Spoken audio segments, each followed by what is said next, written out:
Last week வரைக்கும் 13-14 இந்த temperature சடனா பார்த்தா -1 -2க்கு போயிருச்சு. கடந்த சில நாட்களா பிபிசியில இந்த விண்டரை காஸ்ட்லியாவும் காஸ்ட் எஃபெக்டிவாவும் எப்படி எதிர்கொள்றதுன்றத பத்தி பேசியிருந்தாங்க. அதை உங்ககிட்ட நான் சொல்லணும்னு நினைச்சாதான் இந்த video. First thing, draught proof doors விண்டோஸ்ல சின்ன சின்ன கேப்ல இருந்துச்சுன்னா அந்த வழியா காத்து கண்டினியூஸா வந்து ரூமே வந்து ரொம்ப கூல் ஆக்கிரும். ஸோ ஃபோம் ஸ்ட்ரிப்ஸ், விண்டோ சீல்ஸ்னு சொல்லி நிறைய டெமுலே கிடைக்குது. சப்போஸ் கேப் இருந்துச்சுன்னா அந்த கேப்பை ஃபில் பண்ணிருங்க. அடுத்ததா திக்கான கர்டன் யூஸ் பண்ணி விண்டோஸை க்ளோஸ் பண்ணி வச்சுக்கோங்க. ஃப்ளோர்ல ரக்ஸ் யூஸ் பண்ணிக்கோங்க. இதெல்லாம் நம்ம ரூமை காஸ்ட்லியா வச்சுக்கிறதுக்கான ஐடியாஸ். அடுத்தது காஸ்ட் எஃபெக்டிவ் என்ன பண்ணலாம்? சில பேர் பண்ற மேஜர் மிஸ்டேக், ஹீட்டர் வந்து ஹோல் ஹவுஸ்க்கு ஆன் பண்ணி வச்சிருவாங்க. எனர்ஜியும் வேஸ்ட், அதிக பில்ஸ் பே பண்ணணும். சப்போஸ் ரூம்லயும் ஹால்லயும் மட்டும் தான் நீங்க டைம் ஸ்பெண்ட் பண்றீங்கன்னா அங்க மட்டும் ஆன் பண்ணி வச்சுக்கோங்க. இந்த ஹீட்டர் கொஞ்சம் காஸ்ட் எஃபெக்டிவ், பட் இந்த ஹீட்டர் ரொம்ப ரொம்ப எக்ஸ்பென்சிவ். ஸோ செக் பண்ணிக்கோங்க. ரொம்ப பழைய பில்டிங்லாம் மாடர்ன் டேம் ப்ரூஃபிங் இல்லாம செஞ்சிருப்பாங்க. வென்டிலேஷன் கம்மியா இருக்கும் போது வீட்டுக்குள்ள ரொம்ப ஹியூமிடிட்டியா இருக்கும், விச் மீன்ஸ் ரொம்ப குளிரா இருக்கும். விண்டோஸை பாத்தீங்கன்னா கண்டென்சேஷன் ஃபார்ம் ஆகி அப்படியே ஃபுல்லா தண்ணி மாதிரி ஃபார்ம் ஆயிரும். நம்ம ஹெல்த்துக்கு இது நல்லது கிடையாது. அந்த மாதிரி சிச்சுவேஷன்ல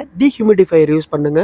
பிளஸ் விண்டோஸ் வேக்கம் கிடைக்கும், அதையும் வாங்கி நீங்க யூஸ் பண்ணலாம். வின்டர் சீசன்ல அதிகமா நம்ம ஹீட்டர் யூஸ் பண்றதுனால நம்ம பாடி ரொம்ப டீஹைட்ரேட் ஆயிரும். ஸோ நிறைய ஃப்ரூட் சாப்பிடுங்க, முக்கியமா தண்ணி குடிக்கணும், WATER அது. And obviously multi layer of dresses. இதெல்லாம் குட்டி குட்டி ஐடியாஸ், நிறைய பேருக்கு இதெல்லாம் தெரிஞ்சிருக்கும், பட் ஸ்டில் தெரியாதவங்களுக்காக தான். வீட்டை அப்படியே சுத்தி பாருங்க, இதுல என்னென்ன மிஸ்டேக்ஸ் எல்லாம் நீங்க பண்ணிருக்கீங்கன்னு.